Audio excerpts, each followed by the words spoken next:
প্যালেস্তাইনকে স্বাধীন রাষ্ট্রের মর্যাদা দেওয়ার প্রস্তাব দিয়েছে ফ্রান্স। এরপর গাজার ওপর চাপ বাড়ালো আমেরিকা। গাজা সাফ করার নির্দেশ দিয়েছেন মার্কিন প্রেসিডেন্ট ডোনাল্ড ট্রাম্প। দ্রুত কাজ শেষ করতে হবে বলে নেতানিয়াহুকে পরামর্শ দিয়েছেন তিনি। মার্কিন প্রেসিডেন্ট বলেছেন, হামাস আসলে কোনো চুক্তি করতে চায় না, হামাস মূর্তি চায়। মধ্যপ্রাচ্য শান্তি ফেরানোর জন্য হামাসের হাতে বন্দীদের বাড়ি ফিরিয়ে আনাই আমেরিকার প্রধান লক্ষ্য। গাজার মানুষের জন্য সুষ্ঠু পরিবেশ তৈরি করাই হবে আমেরিকার একমাত্র উদ্দেশ্য। গাজার প্রায় ৮২% এখন ইসরায়েলের সেনাবাহিনীর কবজায়। পুরোপুরি গাজার দখল নেবে ইসরায়েল, এই বার্তা দিয়েছেন মার্কিন প্রেসিডেন্ট। প্যালেস্তাইনের তরফ থেকে অভিযোগ তোলা হয়েছে, এটা আসলে গাজা দখলের ছক আমেরিকার। গতকাল কাতার থেকে প্রতিনিধিদের সরিয়ে নিয়েছিল আমেরিকা ও ইসরায়েল। স্থায়ী যুদ্ধবিরতির শর্ত দিয়েছিল হামাস।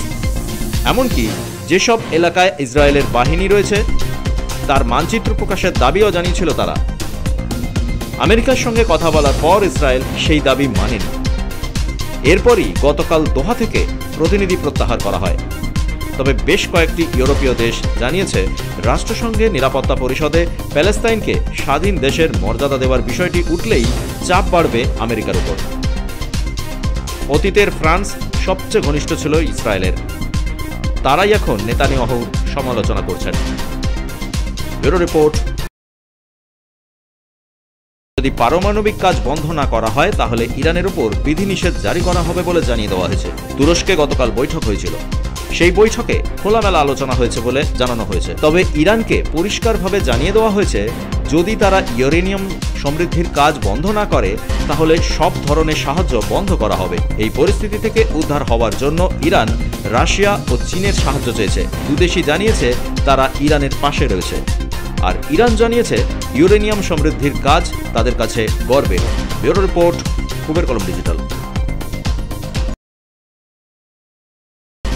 গাজায় খাদ্য সংকট যে তীব্র হয়েছে তা নিয়ে উদ্বেগ প্রকাশ করেছে রাষ্ট্রসংঘ। ব্রিটেনের এক চিকিৎসক 15 দিন ধরে ছিলেন গাজায়। তিনি লিখেছেন, হাসপাতালগুলোতে চিকিৎসক ও নার্সদের খাওয়ার মতো খাদ্য সামগ্রী নেই, বিকল্প খাদ্য ব্যবস্থার কথা ভাবতে হচ্ছে।